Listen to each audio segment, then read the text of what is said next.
নৈত জাহ যোৱাৰ উপক্ৰম কাছাৰৰ এখন চৰকাৰী বিদ্যালয়। যিকোনো মুহূৰ্ততেই নৈত বিলীন হ'ব বিদ্যালয়খন। কাছাৰৰ গোবিন্দপুৰত আছে এই বিদ্যালয়খন। গোবিন্দপুৰ এমই স্কুললৈ নামি আহিছে বিপদ।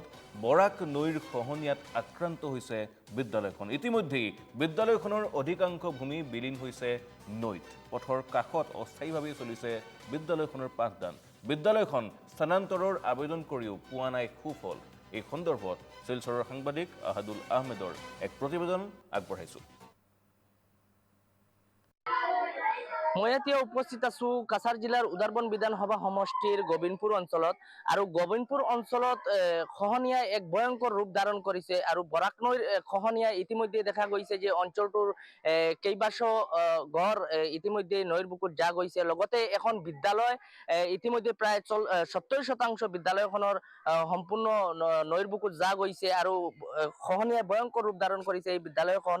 আৰু মই এতিয়া আছো এই বিদ্যালয়খনৰ সন্মুখত। আৰু আপোনালোকে দেখি আছে সামগ্ৰিক দৃশ্য এইদৰে ইয়াতে বৰ্তমানে এই বৰাক নৈৰ খহনীয়াৰ কবলত পৰিছে এই গোবিন্দপুৰৰ এই এমই স্কুল বৰাক নৈৰ খহনীয়াৰ কবলত পৰিছে। আৰু ইতিমধ্যে আপোনালোকে দেখি আছে যে নৈৰ বুকুত যা গৈছে। বিদ্যালয়খনৰ প্ৰায় 70% অংশ ইতিমধ্যে নৈৰ বুকুত যা গৈছে। ফলত এক অসুবিধাৰ সন্মুখীন হৈ আছে বিদ্যালয় কৰ্তৃপক্ষ সহ স্কুলৰ যি ছাত্ৰ ছাত্ৰীসকল আছে তেওঁলোক বহু অসুবিধাৰ সন্মুখীন হৈ আছে। আৰু আপোনালোকে দেখি আছে যে এই বিদ্যালয়খন বৰাক নৈৰ কাষতে আছে। আৰু এই যোৱা 5 বছৰ ধৰি ইয়াতে খহনীয়াই এক ভয়ংকৰ ৰূপ ধাৰণ কৰিছে। আৰু ফলত এই অঞ্চলটোৰ কেইবাশ ঘৰ ইতিমধ্যে এই বৰাক নৈৰ বুকুত যা গৈছে। লগতে এই বিদ্যালয়খনৰ 70% ইতিমধ্যে নৈৰ বুকুত যা গৈছে। আৰু ফলত এই বিদ্যালয়খন এতিয়া বন্ধ হোৱাৰ উপক্ৰম হৈ পৰিছে। আৰু আপোনালোকে দেখি আছে, মই ইয়াতে এটা দৃশ্য আপোনালোকক দেখুওৱাৰ চেষ্টা কৰিম। ইয়াতে আপোনালোকে দেখি আছে যে এইদৰে ইয়াতে বিদ্যালয়খনৰ যি ছাত্ৰ ছাত্ৰীসকল আছে, কণ ছাত্ৰ ছাত্ৰীসকলক ইয়াতে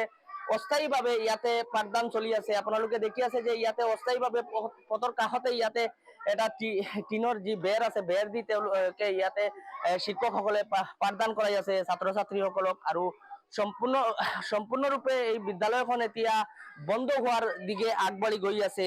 আৰু বিদ্যালয় কৰ্তৃপক্ষ তথা পৰিচালনা সমিতিৰ সদস্যসকলে জানিবলৈ দিয়া মতে বিভাগীয় কৰ্তৃপক্ষক এই বিষয়লৈ অৱগত কৰা হৈছে যদিও কিন্তু এতিয়াও কোনো কানচান নাই কৰ্তৃপক্ষৰ। সেয়াহে এক ক্ষোভৰ সৃষ্টি হৈছে অঞ্চলটোৰ ৰাইজৰ মাজত। মোৰ লগত আছে পৰিচালনা সমিতিৰ সদস্যসকল। মই তেওঁলোকৰ প্ৰতিক্ৰিয়া লোৱাৰ চেষ্টা কৰিম। আচ্ছা, দেখা গৈছে এই বিদ্যালয়খন নৈর বুকুত যা গৈছে, খহনীয়া ভয়ঙ্কর রূপ ধারণ করেছে, কি কব? বিগত 5 বছর থেকে এই স্কুলটা একটু একটু করে প্রায় ধ্বংসর দিকে। তো গত বন্যার পরে স্কুলের প্রায় 70% নদীগর্ভে চলে গিয়েছে। সেই সময় আমরা বিভাগীয় কর্তৃপক্ষের সঙ্গে যোগাযোগ করেছি।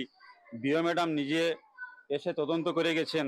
বিও ম্যাডাম আমাদেরকে বলেছেন যে আপনারা জমির ব্যবস্থা করুন, আমি বিল্ডিংয়ের ব্যবস্থা করে দিচ্ছি। আমরা 12 কাঠা জমির ব্যবস্থা করেছি, কিন্তু আজ পর্যন্ত কোনো লাভালাভ হয় নাই। সেজন্য আমি বিভাগীয় কর্তৃপক্ষ তথা আসামের মুখ্যমন্ত্রী মাননীয় হিমন্ত বিশ্ব শর্মা, শিক্ষামন্ত্রী রনোজ পেগু মহাশয়ের দৃষ্টি আকর্ষণ করে এই কথাই বলতে চাচ্ছি যে অতি সত্বর যদি এই স্কুলটা স্থানান্তরিত করে নির্মাণ না করা হয় তাহলে এই বাচ্চাগুলোর ভবিষ্যৎ অন্ধকারে চলে যাবে।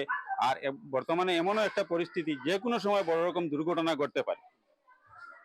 বিদ্যালয়খনে কতজন ছাত্রছাত্রী আছে? এই বিদ্যালয়ে প্রায় 150 জন ছাত্রছাত্রী পাঠদান করি আছে। আচ্ছা, আপনারা এই ব্যাপারে নিয়ে স্থানীয় বিধায়করে জানাইছিলেন?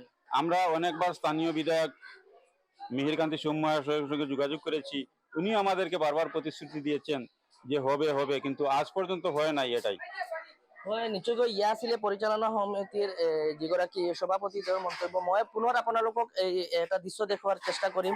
ইয়াতে আপোনালোকে দেখি আছে এইটো হৈছে বৰাক নৈ। আৰু এই বৰাক নৈৰ কাষতে আছিলে এই বিদ্যালয়খন। আৰু এই বিদ্যালয়খন এতিয়া প্ৰায় 70% ভাগ এই বিদ্যালয়খনৰ এতিয়া নৈৰ বুকুত যা গৈছে। এক ভয়ংকৰ ৰূপ